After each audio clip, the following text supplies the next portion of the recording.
Hello and welcome to TARTLE TCAST. I have an esteemed podcast guest today, Mel McShane.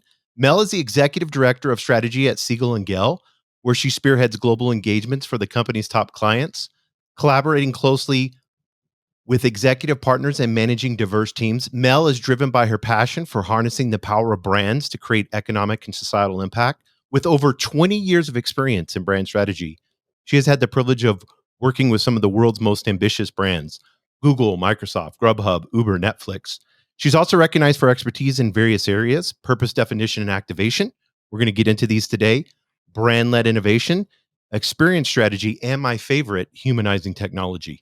In addition to her impressive professional background, Mel holds a MA in politics, philosophy, and economics from Oxford University. And beyond her role in strategy, Mel is also committed to fostering diversity, equity, and inclusion, serving as the chair of Siegel+Gale's global DE&I efforts.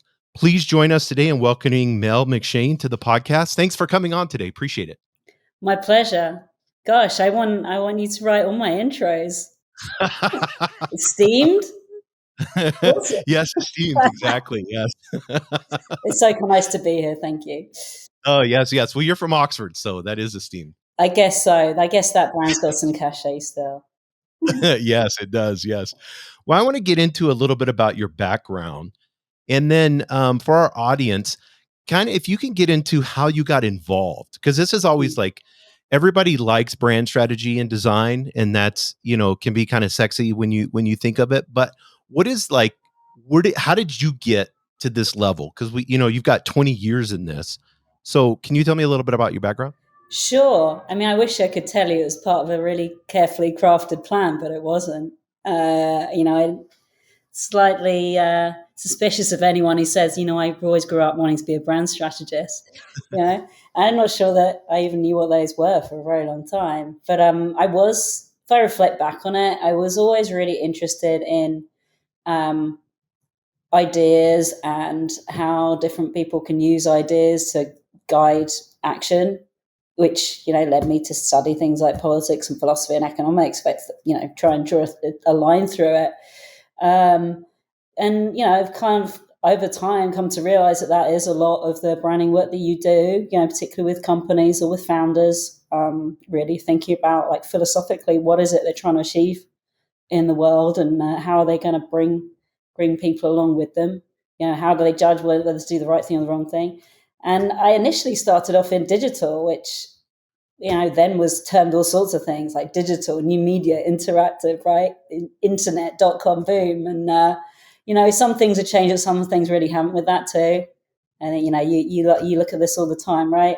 You go through different hype cycles of technology. So I've always wanted to combine, I guess, the sort of creative and strategic with thinking about technology as well. And I was pretty lucky. I got to then work with some of the leading brand consultancies in the world, like Wolf Olins and now Siegel+Gale, and work with some of the most interesting leaders, I guess, of different companies too.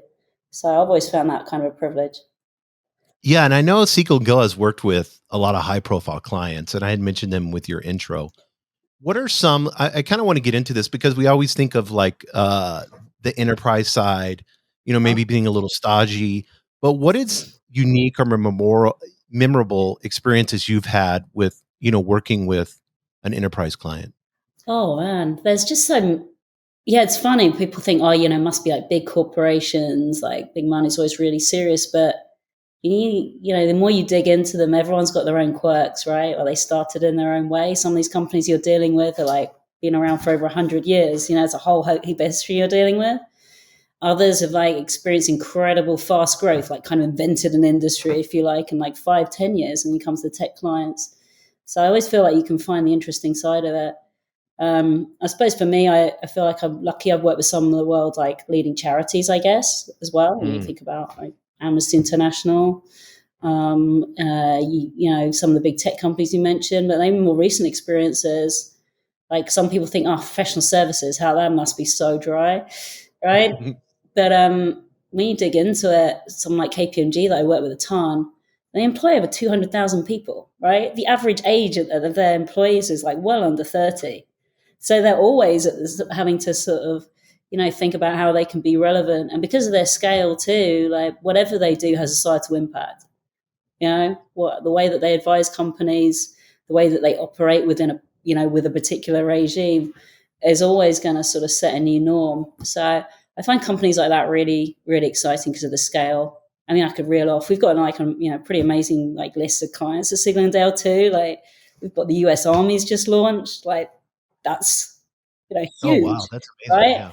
Yeah. Understanding that and how that becomes relevant to future recruits. These are really interesting questions that you're being asked at the end of the day. Yeah. It's like when you look at, I mean, you understand philosophy, economics, and politics, and we look at societal impact and what's happening now. What are you seeing when you're having these conversations with brands as far as when they decide to prioritize that? And then, like, is there some key challenges or opportunities that you're seeing? Let's start with like this dichotomy of some key challenges.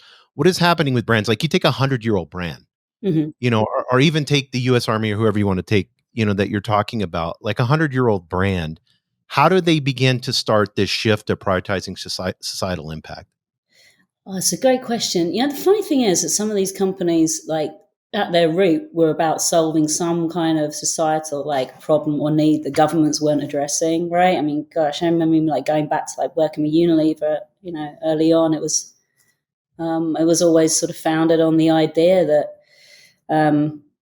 ordinary people could have access to hygiene, health, etc.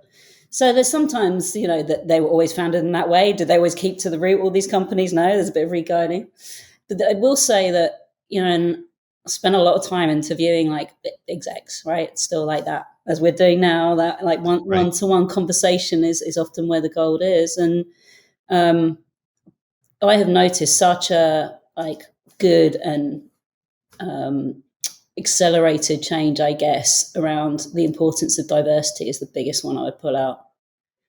If they are advisors themselves, they'll say it's the top three thing that is in any conversation with their own clients. They see it as an absolute imperative for their own employees. And that's something that's gone, I think, from being a kind of maybe a bit of an outlier, unfortunately, for a lot of brands, or a sort of nice to have, to something like how intrinsically can we build this into our brand? Otherwise, we're just not going to stay relevant. This is an economic decision as well as sort of societal. So I really like that interplay and sort of how that's come into my work. Do you think like with, especially let's focus on diversity, do you think that there's opportunities in the space? Yeah, I do. I mean, not least because so many companies have done such a bad job of it, right? Right. And hey, we love it when they change. So when we see a financial services company, there's probably not a financial services company in the US that's over 50 years old that is not in some way, contributed to systemic inequality. But then sort of seeing how companies about how they're going to try and right that ship and do differently. That's good to see. It's interesting work to do. There's just whole swathes of our communities that have been misserved, underserved, taken for granted. And, a lot of people just aren't going to put up with it, and they're aware of the choices they have. So, I mean, that's that's the sort of conversation I want to be having with executives. I'm frequently having with the executives of Right. how do they genuinely, even just tap into a market if they're not trusted? There's work to do. Right. How do you navigate I mean, because we see common mistakes that can happen in this, especially when you're looking at DE&I and navigating around that. What are some of the mistakes that you see brands making, generically when it comes to societal impact and what's going on today? And what are some of the ways that you help brands eliminate risk and avoid these pitfalls? That's a big question, isn't it? I tell you some of the things that I suppose the things that tend to annoy communities and myself, right? So each year I will get asked about Pride will come round and I'll get asked about Right. right, Right. and the one of the things I think that's been really just been great to see more representation, for example, in advertising, etc. However, what has become, just sort of abundantly clear, as it often happens for many other communities too, right, is there's a very palatable version of gay is served up. Right. Very particular look to people, their economic affluence, like the state of their family, their body shape, everything. And then we've seen this, of course, play out with the BIPOC community, with women, etc. too. And it's I like to think our tolerance for it is way down now. Yeah, I think 100%. Yeah, and it's exciting to when you watch, commercials or you're, online and seeing advertising, how they're, embracing the new roles that, and I feel like it's a responsibility that these brands have. Whenever you look at like experience strategy for brands, and I kind of want to get, if we can get a little technical, if you don't mind, what are some of the key considerations that need to be taken into account when you're looking at, just a generic effective customer experience? I mean, I think, you and I sat through this, this movie long enough to know that, like, it's always going to be beset by different terms and frameworks and tools. And honestly, that can be a good thing. Like, you see when a tool takes off, like, just say, I don't know, Figma, even, like, what that can do, right? For the things that we can imagine and create.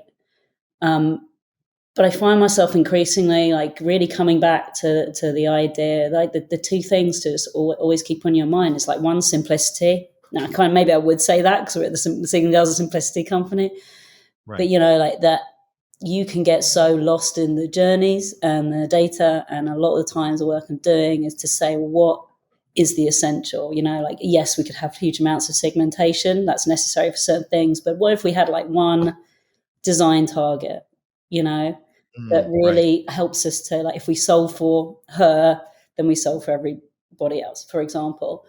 And then the other one, I would say, is it's strange how often this gets skipped over, but really observing people using the product.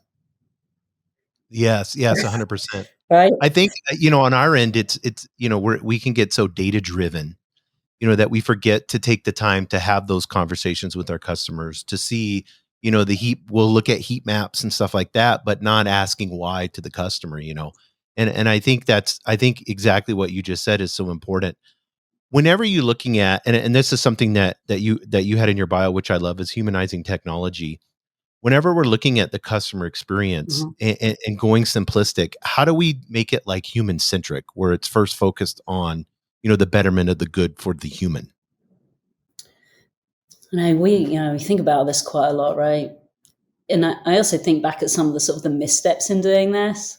Like, I sort of look back at all these things in terms of design and brand. We're like, it's got to be human. So something you're saying, one of my creative directors and I were chatting the other day, like, it's got to have a handwritten font, or it's got to, you sort of see these things going around where it's like finger painting by a kid or something, Right. or it's got to have cartoons, otherwise it won't be fun, and but part of me is like, I think we're sort of, that's also been, like, kind of like intermediate technology in terms of humanizing things.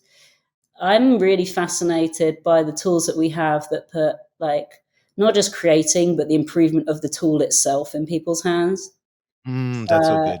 Yes. Obvious examples of that, things like TikTok, which I think, like, takes a creator community to a whole different place than, honestly, the evolutions around things like YouTube and Instagram, etc. I think about what we're seeing with ChatGPT, in a world where, like, ask is the new search, and the way that people are experimenting with parameters and there's no need for code. I feel like that inherently is sort of augmented human rather than, like, trying to humanize the tech. And I think, of course, about the possibilities within the metaverses that are ahead of us. Yes. Stuff's going to Yes. get weird. Yeah, and I like the idea of, I was watching, speaking of YouTube, I was watching YouTube the other day, and, with, I think it's like Midjourney or something like that, one of the AI tools that is making these absolute amazing, art. And they were making designs for t-shirts and then selling them and making like 2 or 3 grand a month. It's like, it's just amazing to see. And somebody could have a laptop and do this anywhere in the world, and these tools, whenever you see, and it's helping, economic equalization, that's the part that excites me. And that's where I get really excited when we look at humanizing technology. Is there like whenever, and I kind of want to stay with this framework of humanizing technology, Mm-hmm. when brands create authentic connections, and we've seen this, we've seen things go viral, like you had said on TikTok, um, what are some strategies that you talk to brands about building? Because these are two kind of buzzwords nowadays, building trust and loyalty. But what is that looking like now when you look at, especially like millennials and Gen Zs looking at how authentic the brand is? I guess part of me wants to go to like the space of like companies screw up, Right. and I think a lot of the authenticity comes from um, them, acknowledging that, apologizing, and then doing better in a lot of cases. I think what screams in authenticity is, and actually the lack of humanity is often being like, we're so human, Right. Yes, right? exactly. So that's like one thing, not to sort of spend too much time in the negative space, but like companies screw up. No company can solve everything, I think we're really, a lot more circumspect about some of the promises of some of them more like Silicon Valley, companies and the promises they're making than we were in the past too. But I really like it when companies do give space to become like a platform for the community rather than trying to maintain this customer corporation relationship.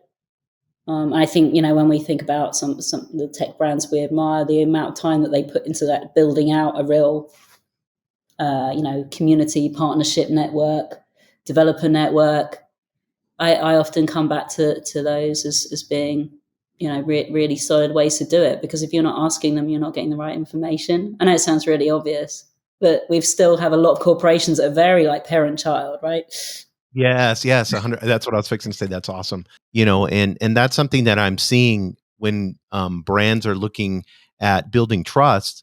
What does that look like in this new society? Because like you had just mentioned, we can go back to the 1940s and 50s and see, horrific ads where they were making all these promises and none of them were, none of them were as promised. And as we look at the landscape of a global landscape now, I think trust, and I think trust, if you earn the trust, you'll gain the loyalty. What does that look like to you? Like, especially when it comes to authenticity and community, because I like where you're going this with the community. Have you seen some brands do community real well? Um, I've seen them do community well. I mean, I think mine often goes to uh, sports, and I use that in a wide sense. Actually, I don't just think about fandom to esports, and how that transcends into digital goods and partnerships with others and things like that. I think it's been really interesting to see that. But also, like in traditional sports, I think that's particularly the evolution of actual coverage of women's sports, and like, Right. oh yeah, look, when you take away the sort of like the barriers of like the TV deals and the commercials and things like that, and that like, yes, it's really popular, and then suddenly they do have the TV deals, etc. So again, I feel like social media there has allowed the conversation to move past some of the myths. I think like the fact the fans speak, and then the money is like piling in. Now I do always love it that everything is sort of contingent on the TV deal or something. But I think that aspect of fandom and community is something that many brands like try to harness, right? And we talk about sports, we could equally be talking about that in terms of entertainment. Um, you know, whichever streamer we want to predict the success or demise of, like it is fun. Like Netflix has fundamentally changed our landscape. HBO, Disney Plus, as truly kind of global sensations for content. Yeah, and it's funny, a few years back, and you remember this as well as I do. Um, there was a risk that was taken with women's soccer US. Like, I'm here in the United States, so Mm, US women's soccer, and then how viral it went and how excited people got. And here in the United States, for the first time, you were seeing people coming together, and the pubs were packed here. I mean, that's typical in the UK, but just how exciting women's soccer became, and whoever took that risk, and the gatekeepers that allowed that to be able to happen on air, that's the potential. And I think that's what you're saying. That's the potential that we see whenever we're, and now, I mean, it was just on the other day, and I was sitting there watching it, and I was just so excited to be able to see that. When you see brands evolving, and I kind of want to get into a little bit of evolution here, uh-huh. because how do you look at like technology evolving, and you start looking at the future, and then brands keeping up and evolving with that technology? Yeah, thanks for mentioning the women's soccer. That was on my mind. And by the way that the US women's soccer took off, then it completely influenced like women's soccer in the UK as well. So That's that was awesome. Yeah. great. How do we think about evolving technology with brands? We tried to be in the real business. Like we will help build brands that are like aspirational, sure, like for the client that that a company grow into, or it's trying to as much galvanize its own employees to make a shift as engage new customers. But we are in the real business, so we do sometimes have conversations with clients of like you're trying to share a point of view, or you're trying to seem credible in an area where the technology itself is not. So, Right. people don't know how it's gonna shake out just yet. It's like, we're in the wrong place in the hype curve, and you yourselves are not seen as like credible in leading that conversation. Yeah, and I know I think we see this a lot. Like I think we're talking about metaverse earlier, you and I, right? One of those classic things of like we see it go through the sort of laundry machine of like, should it be called this? Should we try and coin another term? It's going to pay back now. It's going to pay back later. It's like, and then people try to say, well, it's like a dead thing. And it's like, but of course it's not. Like, Right. right? Exactly. It's just too early to tell on some of these things, but it will become something. When you see, like, because we can look at history and how Mm, brands will hop onto technology, and you were kind of referencing this, I think, with crypto, mm. and now AI. So how are you when you have conversations with brands, as far as like hopping on, for lack of a better term, like hopping on a bandwagon to some new technology, and like you said, when they maybe shouldn't be there now, how do you have that conversation? Well, one thing I guess come back to is a good brand tells you what you will and won't do, and it tells people who you are and aren't for. So it's like it's Yes. a sort of classic, like just because you can doesn't mean you should, Right. right? Exactly. um, and I think we try to also help companies see that they shouldn't ever be attach themselves to any one product, technology, etc. It's like, if you really, you stand for something, that'll transcend, different products over time, or should be able to transcend the different technologies as they come in and out, or achieve scale. One of the things that I've noticed with brands is understanding, not just the present moment, but what the future looks like. What role do you see brands playing in this evolution? Is like brand identity going to change, or do you see it changing dramatically, or is it, do you think it's just having to adapt to humanity, and us evolving into this, more global, interconnected? What do you see? How do you see brands changing and evolving? A couple of things come to mind, I guess. The one is a lot of the work that we do, like working through the organization, is trying to paint, construct, prototype out a future for them, and which is sometimes quite far off. Like, well, we might get a call saying this is a thing where we want to figure out like what might the world be like in 7 years' time, and what might our role be like in that. And then you're in the case of like, if we look at these different scenarios, which do we think is more likely? And then we kind of backcast about, what would we change to start working towards that? Like the future obviously is completely like unknowable as far as we're aware, Right. like until the simulation is properly revealed to us. But companies are making bets. So I obviously love that kind of work when we throw it quite far forward, and then we're saying, okay, so what would we like do in year 1, year 2, year 3? In terms of like brand identity, I think that's a fascinating area. Like, again, I don't have the crystal ball, but I have to assume that with the way that people are choosing to identify themselves in different ways now, right? Everything, gender, sexual orientation, we all see the figures, a portion of Gen Z that considers themselves queer, like such a dramatic change.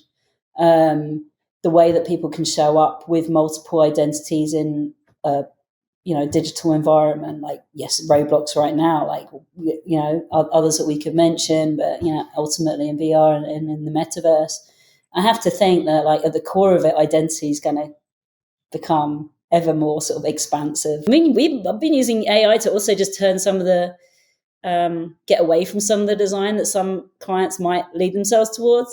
If you put into chat GPT, show me cliched images and metaphors for insert industry as appropriate, it'll come back with them, and you're like, it's really weird that, I don't know, hot air balloons, canoes, and rowing crews feature so heavily in this industry. Maybe you want to step away from that. More chess pieces. I mean, we're joking, but like we've been using like really weird stock imagery and metaphors and things like that to express ideas for so long, and now we have the tools to create what we can imagine. Right. Weird, wonderful. I kind of into this idea. You see it already, I think, in terms of some of the graphics that are coming back in, kind of like 80s and 90s, but in a sort of maximalist way. It's sort of experimenting with that. We have the tools to create these alternative worlds now. So I have to feel like aesthetically, identity-wise, things are going to shift on again. And as we said, kind of get a bit weirder. Whenever you talk with brands, are they to have this more, because you're seeing more in emerging markets and it's global? How do you get away from this? And I always make a joke about this, especially like we're a technology company, so the Silicon Valley side, white guys with polos and Patagonia vest on, 90% of them. How do you talk to a brand when you're looking at something where you're trying to be more global? Maybe even looking into emerging markets and stuff like that, with your experience with Asia, for example. I mean, there's some classic missteps that I feel like corporations or the consultancies that are advising them can still make, where they think of Europe as a country, Africa as a country, Asia as a country, right? Right. Which is no more true than saying that all of the states in the US are like each other. So there's that back to our point of really show some respect to the user, not just like understand them, show some respect to their differences and be genuinely inclusive. And the